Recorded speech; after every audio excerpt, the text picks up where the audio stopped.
Selamat malam dan selamat bergabung saudara-saudara.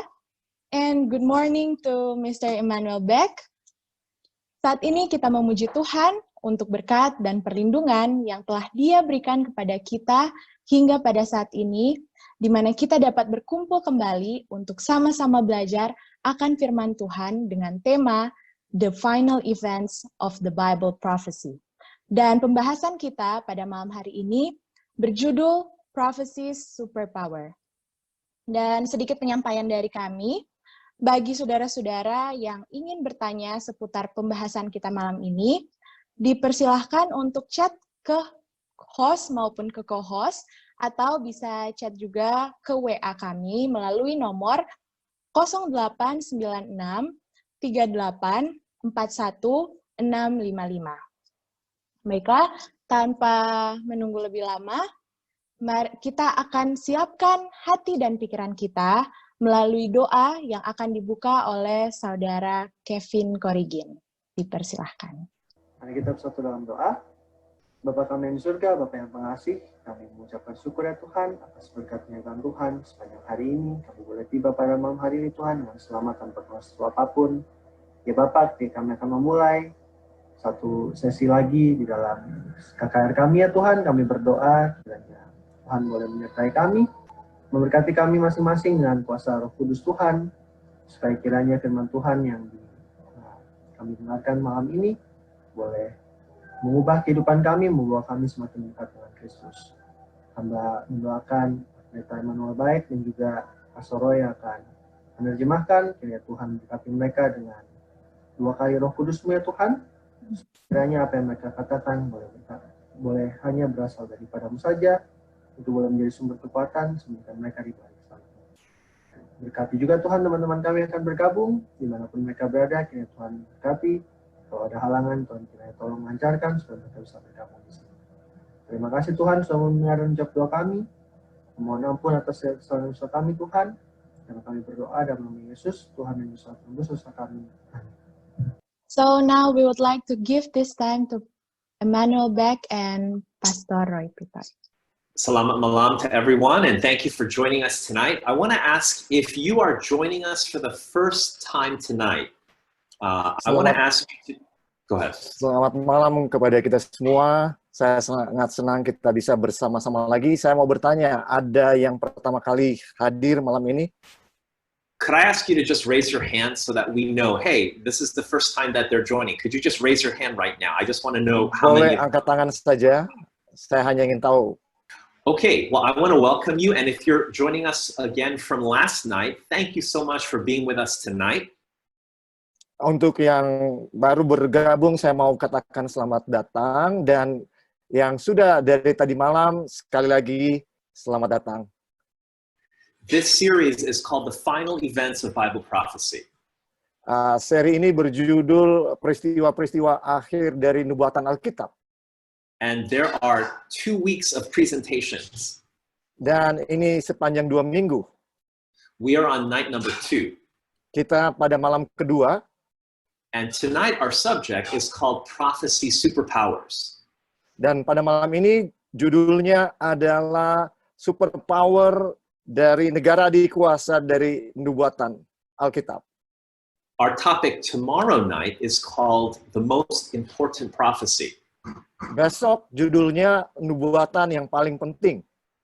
And I want to let you know that tomorrow night we are going to be covering something called the cornerstone of the Christian faith. Besok malam kita akan menyatakan yang disebut sebagai batu penjuru daripada iman Kristiani. But as we begin this presentation this evening, dan sementara kita mulai presentasi pada malam ini, I'm going to ask you to draw your attention to the slides that I put up there on the screen. Saya mau saudara perhatikan slide yang saya tampilkan. Now, one of these nights, you are going to hear something that may be different than what you've always believed. Pada malam-malam yang kita akan ikuti, saudara mungkin saja mendengarkan sesuatu yang berbeda dari yang saudara sudah ketahui. And it will challenge you. Dan ini akan menantang saudara. And whenever we hear something that is different than what we've always believed, Dan ketika kita mendengarkan sesuatu yang berbeda dari yang kita percayai, we come to a point where we wrestle with, okay, is what I've always believed true, or is what I'm hearing now, is that true? kita selalu bergumul, apakah yang saya sudah ketahui itulah kebenaran atau yang saya baru dengar ini sebagai kebenaran. If you ever visit the city of Rome, Kalau saudara pernah mengunjungi kota Roma, you can visit the statue that I have on the screen. saudara bisa mengunjungi patung yang saya akan tampilkan di layar. It's not a particularly beautiful statue, Ini bukan satu patung yang indah, but there is a legend about this statue. tapi ada legenda daripada patung ini. The legend says that someday you will round a corner in your life. Legenda ini mengatakan bahwa suatu saat saudara akan ada di suatu persimpangan And dalam you will kehidupan saudara. And you will come face to face with this old man of truth. Dan saudara akan bertemu muka dengan kebenaran.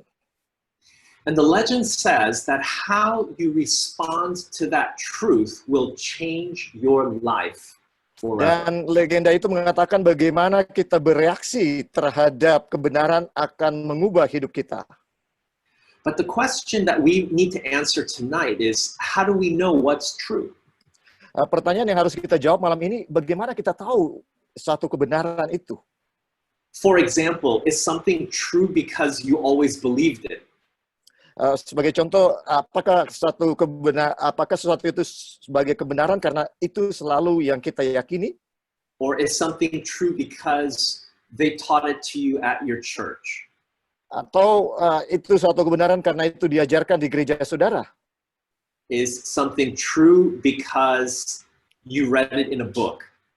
Apakah itu benar karena saudara baca di buku? What makes something true?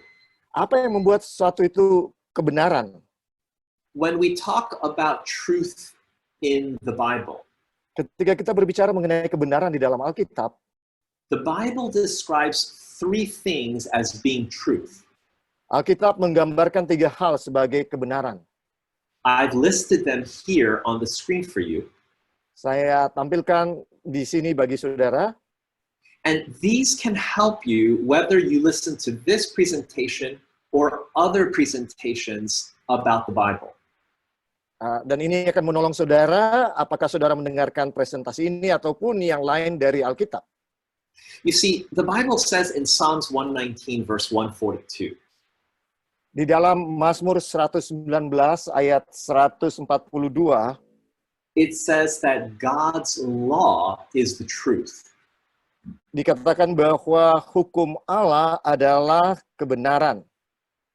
That tells us that if we hear something, Itu artinya ketika kita mendengarkan sesuatu, let's say we watch a TV presentation, katakanlah kita mendengarkan presentasi di televisi, or we read a book, atau kita baca buku, or a friend tells it to us, atau seorang teman katakan itu kepada kita, if it's different than what the 10 Commandments teaches, kalau itu berbeda dengan apa yang diajarkan 10 hukum, then we know that it's not true.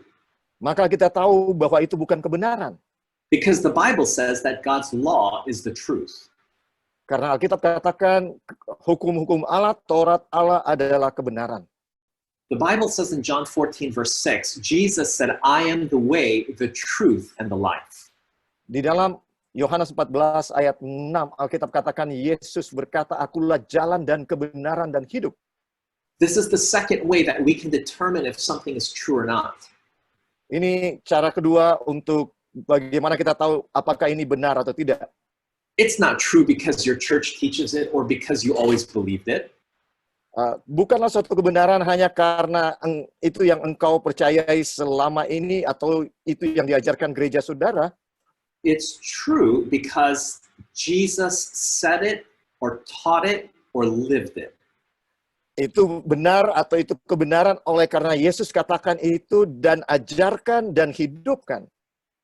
So if I say something that's different than what Jesus said or taught, Jadi kalau saya mengatakan sesuatu yang berbeda dengan kata-kata Yesus atau ajaran Yesus, then we know that it's not the same as truth. maka kita tahu bahwa itu tidak sama dengan kebenaran. Because Jesus is the truth. Karena Yesus adalah kebenaran. Now, in John 17, verse 17, Di dalam Yohanes 17 ayat 17, Jesus said, "Thy word is truth." Yesus berkata, firman-Mu adalah kebenaran. What does that mean? Apakah artinya itu? If you hear something, Jika saudara dengarkan sesuatu, if you read something, jika saudara membaca sesuatu, if your church teaches something that's different than what the Bible teaches, dan gereja saudara mengajarkan sesuatu yang berbeda dengan yang diajarkan Alkitab, then you know it's not true. maka saudara tahu bahwa itu bukan satu kebenaran. Because only God's word is truth. Karena hanya firman Allah yang merupakan kebenaran. And these three things, they are all really the same. Dan ketiga hal ini sebenarnya sama. Jesus is called the Word of God. Yesus disebutkan sebagai firman Allah. And in his life, Jesus obeyed the 10 Commandments perfectly. Dan di dalam hidupnya dia menuruti 10 hukum dengan sempurna. So even after the seminar is over, Dan walaupun nanti presentasinya sudah selesai, if you hear, read, or learn something that's different than these three things, jika saudara mendengarkan, membaca, ya segala sesuatu yang bertentangan dengan tiga hal ini, you know it's not true. saudara tahu bahwa itu bukan kebenaran. Now, if you ask people, do you want to know the truth? Kalau saudara bertanya kepada orang, maukah Anda tahu tentang kebenaran? Many people would say, yeah, tell me the truth. I want to know the truth. Dan orang katakan, iya, saya mau tahu kebenaran. But that's actually not true. Dan ya, ini sebenarnya bukan kebenaran. Winston Churchill said this. Winston Churchill mengatakan ini. He said that most people sometime in their life stumble across the truth, but most will get up, brush themselves off, and hurry on about their business as if nothing had happened. Bahwa kebanyakan orang suatu saat akan bertemu dengan kebenaran, ya, kemudian mereka acukan dan pergi seperti tidak ada sesuatu yang terjadi. What does that mean? Apakah itu artinya? That actually means that most people, they only want a certain amount of truth. Kebanyakan orang hanya mau tidak seluruhnya kebenaran itu. I'm sure that some of you, when you get a letter in the mail from your doctor, kalau saudara mendapatkan surat dari dokter, maybe it's about the results of a biopsy. Mungkin itu hasil dari biopsi. Maybe you don't want to open it first because you're afraid. You're afraid of what it might say. Saudara takut untuk buka karena takut hasilnya. Maybe some of you don't want to open your credit card statement or your bank statement because it's true, but sometimes we don't necessarily want all of the truth. Kadang-kadang saudara tidak mau buka tagihan kartu kredit maupun bank account saudara karena kadang-kadang orang tidak mau tahu seluruh kebenaran itu. And my point is, you can avoid how much you weigh or your biopsy, or you might avoid your financial truths, but you can't avoid the Bible truth. Yang saya mau katakan adalah saudara bisa hindari kebenaran hasil biopsi ataupun statement bank saudara, tapi saudara tidak bisa hindari kebenaran Alkitab. Because that could affect your eternal destiny. Karena itu bisa berakibat kepada nasib kekekalan saudara. I want to talk to you tonight about a dream that Nebuchadnezzar had. I'm sorry, that Daniel had. I apologize. Saya mau bicara pada malam ini mimpi yang didapatkan oleh Daniel. It's recorded in Daniel chapter 7. Itu tercatat di dalam Daniel pasal 7. And the Bible tells us that Daniel had a dream and he wrote them down. Alkitab mengatakan bahwa Daniel punya mimpi dan dia tuliskan. And the Bible says that Daniel saw in his vision a great sea. Dikatakan bahwa Daniel melihat penglihatan-penglihatan yang ada di laut. The Bible says that in his dream, he saw 4 great beasts come up out of the sea. Dan Alkitab mengatakan bahwa Daniel melihat ada 4 binatang besar naik dari dalam laut. Now, something I have to tell you is that when we study visions and dreams given to prophets in the Bible, Saya mau katakan sesuatu ketika penglihatan mimpi diberikan kepada nabi di dalam Alkitab, the symbols that we see are not literal but symbolic. yang dilihat itu adalah simbol bukan harafiah. So when Daniel sees these animals in his dream, Jadi ketika Daniel melihat binatang-binatang ini di dalam mimpinya, they represent something. ada simbolnya. What do they represent? Apa simbolnya itu? So we just have to look in the same chapter, and if we come down to verse 17, Kita tidak perlu jauh-jauh, hanya di pasal ini kita ke ayat 17. the Bible says these great beasts represent 4 kings. Alkitab mengatakan bahwa binatang-binatang besar ini adalah 4 raja. Or in verse 23, it says, the 4th beast shall represent the 4th kingdom upon the earth. Atau di dalam ayat 23 dikatakan binatang yang keempat itu melambangkan kerajaan yang keempat. Now, the term king and kingdom, they go together. A king cannot be a king unless he has a domain. So that's why a king and a kingdom go together.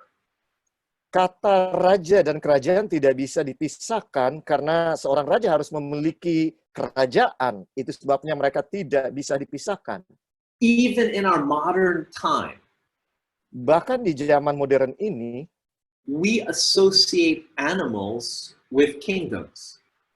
kita mengasosiasikan binatang dengan kerajaan-kerajaan. I'm going to do a little quiz for you. Saya mau berikan sedikit kuis kepada saudara. So if you see this animal, what nation do you think of? Does anybody know? Ada yang tahu? Kerajaan apa? Negara apa? Okay, this is the national animal of Malaysia. Ini adalah lambang negara Malaysia. How about this one? What kingdom do you think of? Bagaimana dengan binatang berikut ini? Kerajaan apa? I hope Thailand. Okay, how about this one? This is easy. Saya kira ini Thailand. Nah, yang berikut ini. We think of China, I hope. Ya, ini tentunya Cina. And so you can see that in our modern society, equating an animal with a kingdom is not uncommon. Jadi bahkan di masyarakat modern menyamakan kerajaan dengan binatang itu bukan hal yang tidak lumrah. I think the national animal of Indonesia is the Komodo dragon. Am I right? Saya pikir lambang negara Indonesia Komodo. I think. That's Okay. not right. So you understand that it's not uncommon to connect an animal with a kingdom. Jadi menghubungkan negara dengan binatang adalah hal yang lumrah. But let's talk a little bit about the animals that Daniel saw in his dream. Mari kita bicarakan binatang yang dilihat oleh Daniel lebih lagi. The Bible says that in Daniel 7, Daniel saw a lion that had eagle's wings. Alkitab mengatakan bahwa di dalam pasal 7 Daniel melihat singa dengan sayap dari elang. Now, I know you know that this could not be a literal description because You can't put eagle's wings on a lion. This is a symbol of a kingdom. Tentu saja ini bukanlah harafiah karena nggak bisa ada sayap dari Raja Wali kepada singa. When we visit ancient Babylon's ruins, Can you repeat? when we visit the remains, the archaeological remains of ancient Babylon, Ketika kita mengunjungi situs purbakala dari Babel, we find images of winged lions all over the city. kita akan temukan gambar-gambar singa di seluruh kota Babel.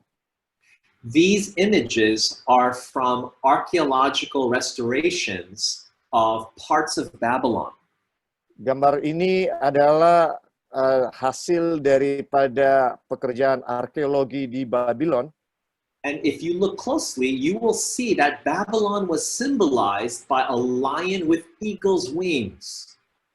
Kita bisa melihat bahwa Babylon disimbolkan dengan singa yang punya sayap Raja Wali.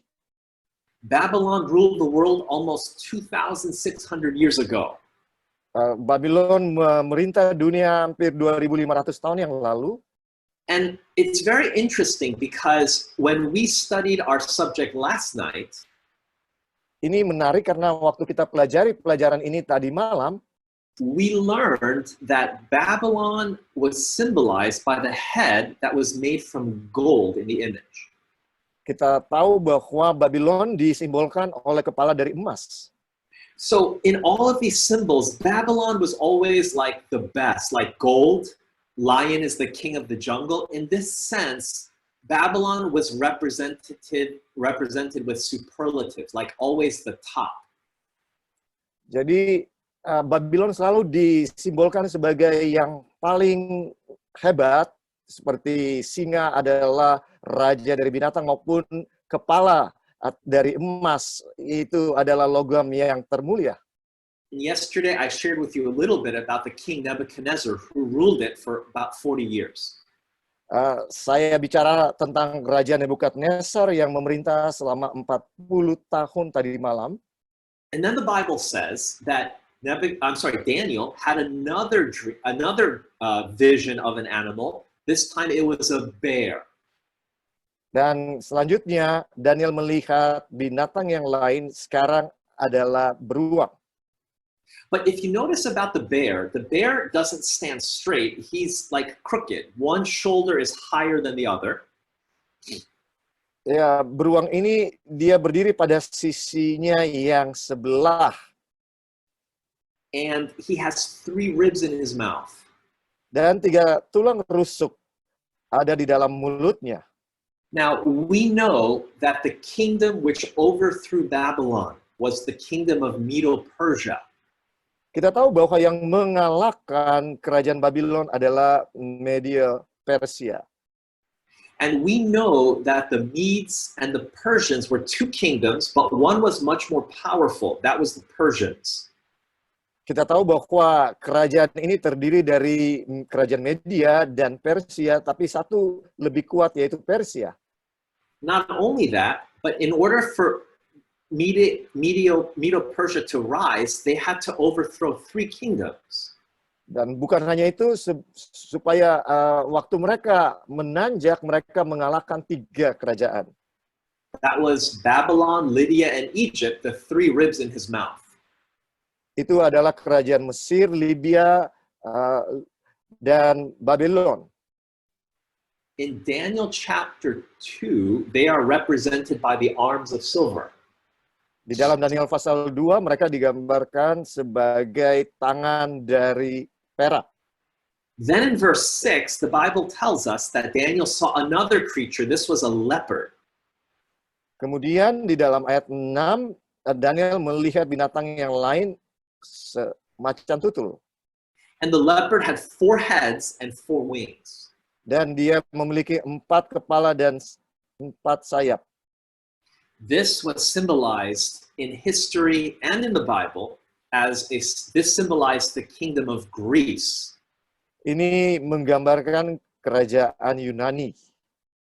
Now, what's interesting is that this image of a leopard with 4 heads was very, very fitting for the kingdom of Greece.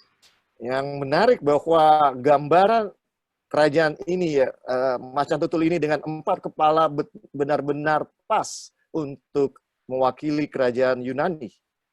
If you read the Jewish historian Josephus, kalau saudara membaca catatan dari sejarawan Israel, sejarawan orang Ibrani, Josephus, you will read about a story that took place when Alexander passed the city of Jerusalem. Ada cerita ketika Alexander melewati kota Yerusalem. In those days, big armies, when they went by cities, would ask for supplies and for food and other things they needed. Pada zaman itu, ketika tentara dalam jumlah yang besar melewati suatu kota, mereka akan meminta makanan. But these Jews were loyal to the Persian kings and would not help Alexander. Tapi orang-orang Yahudi ini, mereka setia kepada kerajaan Persia dan tidak mau menolong Alexander. And so Alexander was on his way to destroy another city. Dan ketika Alexander dalam perjalanan menuju kota lain yang untuk dihancurkan, but he promised himself that when he finished destroying Tyrus, he would come back and he would destroy the whole city of Jerusalem. Tapi dia berjanji kepada dirinya sendiri sesudah dia pergi menghancurkan Tirus, dia akan kembali ke Yerusalem dan menghancurkannya. The day before he arrived at Jerusalem, hari sebelum dia tiba di Yerusalem, he had a dream. Dia punya mimpi. He saw someone dressed in all white clothes. Dia melihat seorang yang berpakaian seluruhnya putih. And in his dream, the voice said, "Do him no harm." Dan di dalam mimpinya dia mendengar kata, jangan lakukan apa-apa yang The tidak next baik. day, when he arrived at Jerusalem, jadi ketika dia sampai di Yerusalem, instead of the city having all the gates closed to protect themselves from Alexander, gantinya mereka menutup semua gerbang-gerbangnya untuk melindungi diri dari Alexander. they had the gates wide open. Mereka biarkan pintunya terbuka lebar-lebar. Because the high priest had a dream the night before as well. Karena imam besar juga ada mimpi pada malam sebelumnya. And he was told to welcome Alexander. Dan kepadanya dikatakan untuk menyambut Alexander. And so when Alexander saw the high priest dressed in all white, jadi ketika Alexander melihat imam besar itu berpakaian seluruhnya putih, he went without a bodyguard with the high priest into the temple.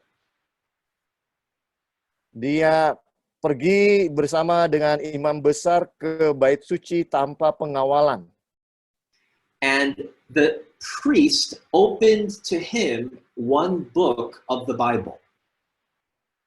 Dan imam besar membuka satu buku di dalam Alkitab kepada Alexander. Can you guess what book it was? Saudara bisa tebak buku apa itu? It was the book of Daniel. Buku Daniel. And he showed him what is our chapter 8. Dan dia tunjukkan di dalam Daniel pasal 8. And tomorrow night, dan besok malam, we are going to talk a little bit about Daniel 8. Kita akan membahas sedikit tentang Daniel 8. But this passage of the Bible convinced Alexander that he would be the next ruler of Asia Minor. Tapi bagian ya, dari Daniel 8 ini meyakinkan Alexander bahwa dia akan menjadi penguasa berikutnya dari Asia Kecil. And because of this, Alexander did not kill the Jews. Oleh karena hal ini, Alexander tidak membunuh orang-orang Yahudi. Bible prophecy saved God's people. nubuatan Alkitab menyelamatkan umat Tuhan. And if you stay with us during the seminar, Dan kalau saudara terus mengikuti seminar ini, it can do the same for you too. ini bisa menjadi berkat juga bagi saudara, menyelamatkan saudara. By the way, this painting that I have on the screen, this is a famous painting which marks that event. It's called Alexander in the Temple at Jerusalem. Ini adalah satu lukisan yang sangat terkenal, disebut Alexander di Bait Suci di Yerusalem. When Alexander died, Ketika Alexander meninggal, 4 of his generals took over his empire. 4 jenderalnya mengambil alih kerajaannya. And those 4 generals divided his kingdom up to the 4 points of the compass. Jadi 4 jenderalnya ini membagi kerajaannya sesuai dengan 4 arah kompas. That's why the leopard has 4 heads, the 4 generals. Itu sebabnya macan tutul ini mempunyai 4 kepala, 4 jenderal. In Daniel 2, the kingdom of Greece was symbolized by the belly and thighs made out of brass. Di dalam Daniel 2, kerajaan Yunani digambarkan oleh paha dan perut dari tembaga. Now, we come to the 4th kingdom represented by this animal that it's like a dragon. It has iron teeth. Di binatang yang keempat kita mendapatkan satu binatang yang seperti naga, dia punya gigi besi. And the Bible is telling us that this kingdom is very, very powerful, very ferocious. Dan Alkitab mengatakan bahwa binatang ini sangat-sangat berkuasa, sangat kejam. It also tells us that the creature has 10 horns. Dikatakan juga bahwa dia punya 10 tanduk. Now, what do these horns represent? Apa yang dilambangkan oleh tanduk-tanduk ini? So when you come down to verse 24 of Daniel 7, the Bible tells us that these horns represent 10 kings or 10 kingdoms. Kalau kita baca di dalam ayat 24, 10 tanduk ini melambangkan 10 kerajaan. Remember, a king cannot be a king unless he really has a king's domain, also known as a kingdom. Dan kita ingat bahwa seorang raja tidak bisa menjadi raja kalau dia tidak punya wilayah kekuasaan yang disebut juga sebagai kerajaan. This 4th creature represents the kingdom of Rome. Binatang yang keempat ini melambangkan kerajaan Roma. And it also lets us know that eventually Rome would become divided into 10 divisions. Ini juga menyatakan kepada kita pada akhirnya bahwa Roma akan terbagi kepada 10 kerajaan. And I shared that with you a little bit yesterday, that there were 10 divisions of the Roman Empire. Dan saya sudah bagikan sedikit kepada saudara kemarin, ada 10 bagian dari kerajaan Roma. Now, 3 of those 10 divisions don't exist today. 3 dari kerajaan itu tidak ada lagi saat ini. And tonight, we're going to talk about why they don't exist. Dan malam ini kita akan pelajari mengapa mereka nggak ada lagi. But tonight, I got to tell you that there is a date when the final division took place of the Roman Empire. Dan ada tanggalnya, tahunnya ketika kerajaan Roma itu terbagi. You see, the Roman Empire, it didn't split into 10 in one year, no. Dia tidak terbagi jadi 10 hanya dalam 1 tahun. It took place over several hundred years. Itu terjadi dalam beberapa ratus tahun kemudian. And the last division took place in the year 476 AD. Dan pembagian yang terakhir terjadi pada tahun 476. And you remember that in Daniel 2, the feet of the image was symbolized by iron and clay mixed together. Saudara ingat di dalam Daniel 2 bahwa kakinya, telapak kakinya dilambangkan dengan besi campur tanah liat. And of course, this represented the divisions of the Roman Empire. Dan tentu saja ini menggambarkan pembagian dari kerajaan Roma. And then we come to Daniel 7 verse 8. Dan sekarang kepada Daniel 7 ayat 8.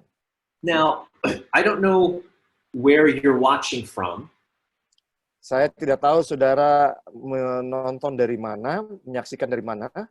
but if you go to other Christian churches in your town, Tapi kalau saudara pergi kepada orang-orang Kristen di kota saudara tinggal, let's say in Jakarta, and you visit other churches, katakanlah di Jakarta dan saudara mengunjungi gereja-gereja lain, and let's say you ask them, who is the power in Daniel 7 verse 8?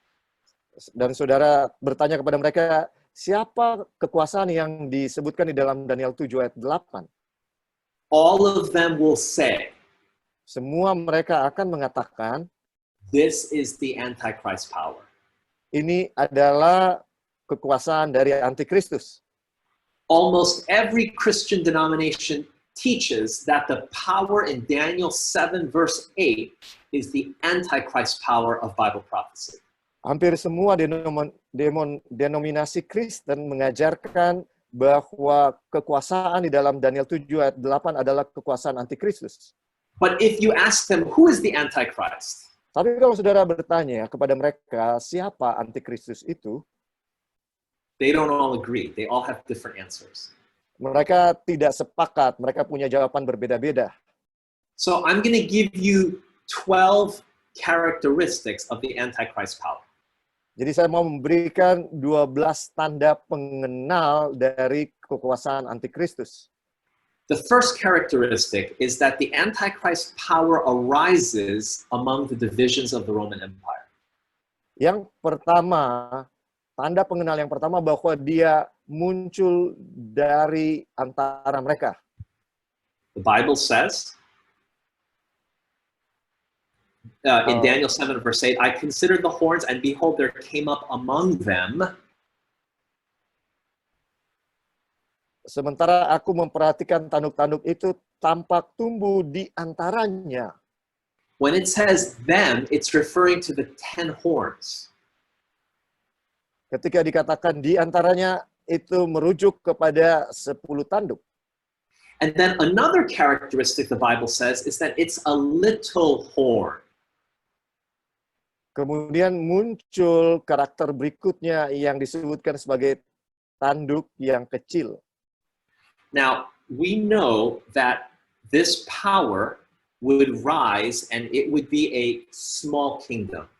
Kita tahu bahwa kerajaan-kerajaan ini akan terbagi dan ditaklukkan oleh tanduk dan menjadi kerajaan yang lebih kecil. So we know that it arises among the divisions of the Roman Empire. Dan dia akan muncul dari antara kerajaan-kerajaan Roma yang terbagi.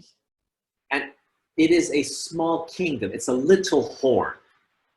Dan ini adalah satu kerajaan yang kecil, itu tanduk yang kecil. Now, right away, that means that Kim Jong-un cannot be the Antichrist. Dengan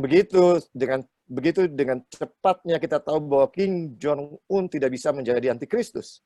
Something else that we learn about this power Ada hal berikut yang kita pelajari tentang kekuasaan ini.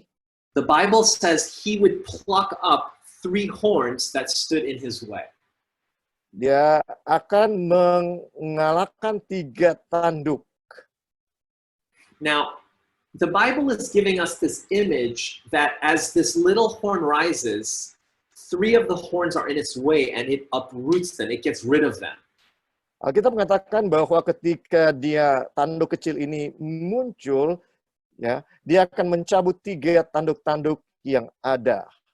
Now, right away, we learned that there were 3 kingdoms that were destroyed afterwards. Kita mempelajari bahwa akan ada 3 kerajaan yang tercabut. I have them on the screen here, the Heruli, the Vandals, and the Ostrogoths. Yaitu di layar Heruli, Vandals, dan Ostrogoth. Okay, so another characteristic that the Bible gives is that this power would make war against God's people. Pengenal berikutnya adalah bahwa kekuasaan ini akan berperang melawan umat-umat Tuhan. So in other words, this kingdom would persecute, or it would try to destroy God's faithful Christians. Dengan kata lain bahwa kerajaan ini akan menganiaya orang-orang kudus. And we can see that in these two verses, it says made war against the saints, or that it would wear out the saints of God. Di kedua ayat ini kita bisa melihat bahwa dia menganiaya orang-orang kudus. And then in verse 24, the Bible tells us, Kemudian di dalam ayat 24, Alkitab mengatakan, this 11th horn would rise after the 10. ke-10 tanduk ini ialah ke-10 raja. Dan tanduk kecil ini akan muncul sesudah mereka. I think I told you that the 10 horns were established finally in the year 476. Saya sudah katakan bahwa dia akan muncul sesudah tahun 476. So that means that this Antichrist power would rise sometime after the year 476 AD. Ini artinya karena kerajaan Roma akan terbagi tahun 476, maka tanduk kecil itu akan muncul sesudah sekitar tahun 476. Not only that, the Bible told us in verse 24 that he would be different from the first 10. Berikutnya bahwa Alkitab mengatakan dia akan berbeda dari yang 10 kerajaan yang lain. So what does that mean? The first 10 were kingdoms. They were political powers. Apa itu artinya? 10 kerajaan ini mereka adalah kerajaan. Artinya ini adalah kekuatan atau kekuasaan politik. But this power tries to destroy God's people. He has some kind of a religious agenda. Tapi tanduk kecil ini berusaha untuk menganiaya orang, menghancurkan umat-umat Allah. Jadi dia punya agenda yang berhubungan dengan keagamaan. So that tells us that the power that we are looking at is a combination of both political and religious strength. Dengan begitu kita bisa katakan bahwa kekuasaan ini adalah gabungan antara kekuasaan politik dan agama. Now, tonight we are going to jump over to the book of Revelation. Kita juga malam ini akan mempelajari buku Wahyu. And really, the book of Revelation and the book of Daniel, they go together. Dan Daniel dan Wahyu, mereka harus dipelajari bersama-sama. I want to show you how. Saya akan tunjukkan bagaimana caranya. In Daniel 7, the Bible says that this little horn, the 11th horn, he has a mouth that speaks great things. Kita mengatakan bahwa tanduk kecil ini memiliki mulut yang besar, ya. And if we go up to Revelation chapter 13, verse 1, dan kalau kita pergi kepada Wahyu 13 ayat 1, we have a beast that comes up out of the sea. Kita melihat ada binatang yang keluar dari laut. Now look closely. Mari kita perhatikan. He has 7 heads. Dia mempunyai 7 kepala. And he has 10 horns. Dan 10 tanduk. What does he look like? Seperti apa rupanya? He was like a leopard. He had the body of a leopard. Tubuhnya seperti macan tutul. He had feet like a bear. Kakinya seperti kaki beruang. And he had the mouth of a lion. Dan mulutnya mulut singa. I want to ask you a question. Saya mau bertanya kepada saudara. Where do we see these same animals described before? Di mana kita temukan binatang-binatang ini digambarkan sebelumnya? We saw a lion, a bear, and a leopard mentioned in Daniel 7. Kita temukan itu di dalam Daniel 7. And when we read about the power in Revelation 13, it combines all of them.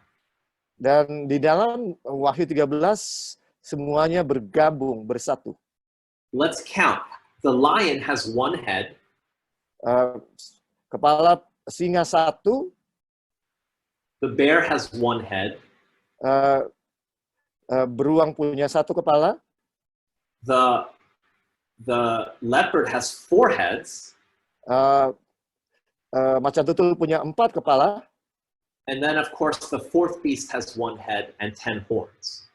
dan tentu saja binatang yang ini dia punya 1 kepala dan 10 tanduk. This beast in Revelation 13 is a description of the 11th horn power mentioned in Daniel chapter 7. Jadi binatang ini menggambarkan kekuasaan dari tanduk kecil di dalam Daniel 7. How do I know that? Dari mana saya tahu itu? It says that there was given him a mouth speaking great things, just like the little horn in Daniel 7. Disebutkan bahwa dia punya mulut yang menyombong sama seperti di dalam Daniel 7, tanduk kecil dalam Daniel 7. But it also adds something. It says that this power would speak great things and blasphemies. Dan ditambahkan bahwa kekuasaan ini akan menyombong, memiliki mulut yang menyombongkan dan juga hujat. Now, what are blasphemies in the Bible? Apakah arti dari hujat di dalam Alkitab? If you remember that Jesus once healed a man who was let down through the roof of a house that he was in. Kalau saudara ingat bahwa Yesus pernah menyembuhkan seorang yang diturunkan melalui atap. But instead of saying you're healed, he said to the man, I forgive you. Tapi bukannya dia menyembuhkan, dia katakan kepada orang itu, engkau sudah, dosamu sudah diampuni. And the Pharisees heard that and they said, who is this which speaketh blasphemies? Dan orang-orang Farisi mendengarnya dan mereka berpikir, siapa ini orang yang menghujat Allah? Now, Jesus did not speak blasphemy because he is God and he can forgive sins. Yesus tidak mengucapkan hujat karena dia adalah Allah dan dia dapat mengampuni dosa. But if a man claims to forgive your sins, according to the Bible, that's blasphemy. Tapi kalau seorang manusia mengaku bisa mengampuni dosa, menurut Alkitab itu adalah hujat. In John 10, verse 33, Jesus told his followers that he was one with the Father, that he was God.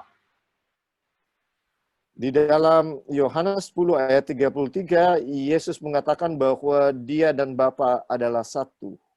And again, the Jewish leaders heard that and they almost killed Jesus because to claim that you are God is speaking blasphemy. Dan orang-orang Yahudi hampir membunuh karena bagi mereka menyamakan diri dengan Allah adalah hujat. Now, not only does this power claim to forgive sins and claim to be God, but the Bible says that it thinks that it can change God's law. Selanjutnya, bukan hanya mereka menghujat dan mengaku bisa menyamakan diri dengan Allah, tapi berikutnya adalah mereka mengaku bisa mengubah hukum Tuhan. Back in Daniel chapter 7, verse 25. Kembali kepada Daniel 7 ayat 25. The Bible says that he speaks against God. He speaks great words against God. Alkitab mengatakan bahwa ia mengucapkan perkataan yang menentang yang maha tinggi. It says he persecutes God's people. Dan menganiaya orang-orang kudus milik yang maha tinggi. And then it says that he thinks that he can change God's law. Dan Alkitab katakan ia berusaha untuk mengubah waktu dan hukum. He doesn't really change it, he only thinks that he can.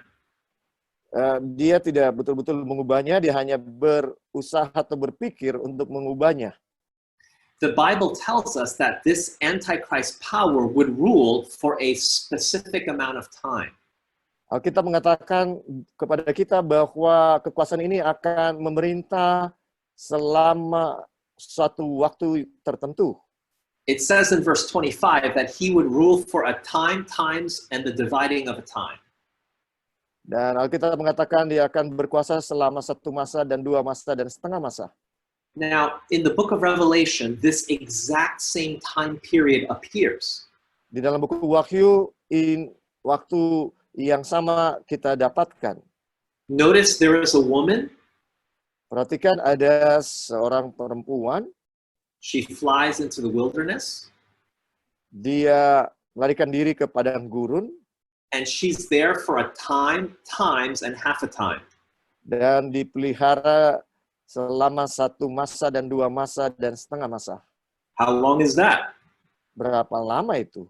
In verse 6, the Bible tells us that this is 1,203 square days. Di dalam ayat 6, Alkitab mengatakan ini 1.260 hari lamanya. Same woman, same wilderness. Wanita yang sama, padang gurun yang sama. But she's there for 1,260 days. Dan dia di situ selama 1.260 hari. That means that in the Bible, a time is 360 days. Di dalam Alkitab, 1 masa itu sama dengan 360 hari. And this is how we come up with our biblical system of calculation. Jadi inilah cara Alkitab menghitungnya.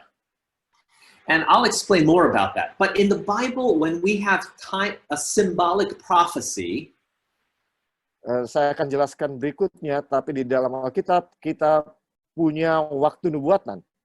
even the time periods are symbolic. Bahkan waktu bisa menjadi simbol, lambang.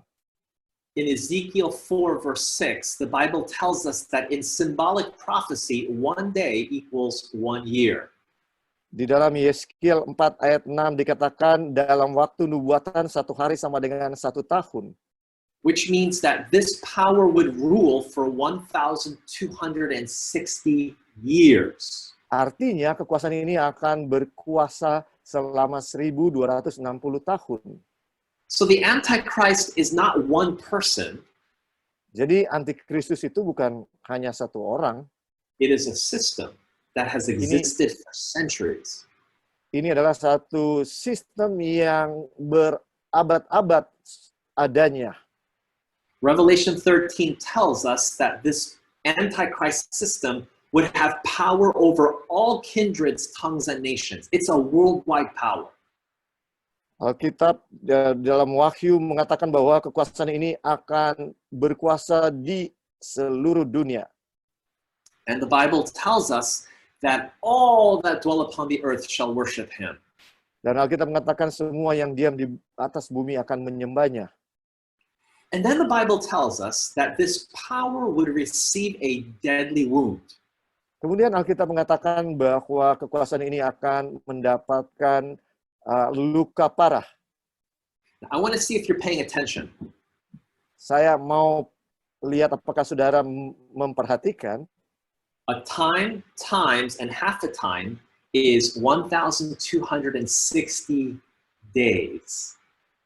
1 masa, 2 masa, dan setengah masa sama dengan 1.260 hari.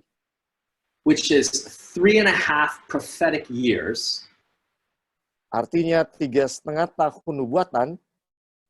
And that is, in literal time, 1,260 literal years. Dan artinya secara literal 1.260 tahun. So I want to ask you a question. When Jesus was on earth, saya mau bertanya, ketika Yesus di atas bumi, how long did he do public ministry for? berapa lama dia melakukan pelayanan kepada umum? He did it for 3.5 years. Dia lakukan untuk 3,5 tahun lamanya. What happened at the end of those 3.5 years? What happened to Jesus? Apa yang terjadi kepada Yesus di akhir 3,5 tahun? He died. Dia mati. The Antichrist power, it rules for 3.5 prophetic years. Kekuasaan dari antikristus ini yang memerintah selama 3,5 tahun nubuatan. And then at the end of that period, the Bible says that he receives a deadly wound. Di akhir daripada periode itu, Alkitab mengatakan ia akan menerima luka parah. And we know what happened to Jesus after he died. Dan kita tahu apa yang terjadi kepada Yesus sesudah dia mati. 3 days later, he resurrected. 3 hari kemudian dia bangkit. The Antichrist power also receives a deadly wound. Dan kuasa antikristus juga mendapatkan luka parah. But the Bible says that he too will be resurrected again. Tapi Alkitab mengatakan bahwa dia akan bangkit lagi.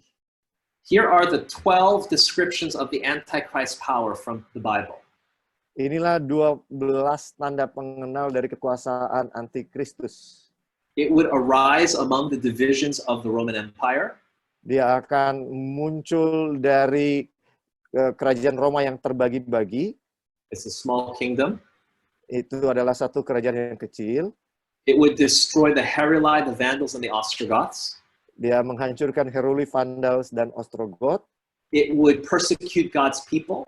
Dia akan menganiaya orang-orang kudus yang maha tinggi. It would arise after the year 476. Dia akan muncul sesudah 476 Masehi. It would be political and religious. Itu adalah gabungan politik dan agama. It would claim to forgive sins and claim to be God. Dia menyatakan bisa mengampuni dosa dan menyamakan diri dengan Tuhan. It would think that it can change God's law. Dia berusaha untuk mengubah hukum Tuhan. It would rule for 1260 years. Akan memerintah selama 1260 tahun. It would be worldwide. Dia akan menjadi kekuasaan yang mendunia. It would receive a deadly wound. Dia akan mendapatkan luka parah. And then the deadly wound would be healed. Dan luka parahnya akan sembuh. I'm sure you're wondering, who does this Antichrist power symbolize? Who is it? Jadi saya rasa saudara ingin tahu siapa dia.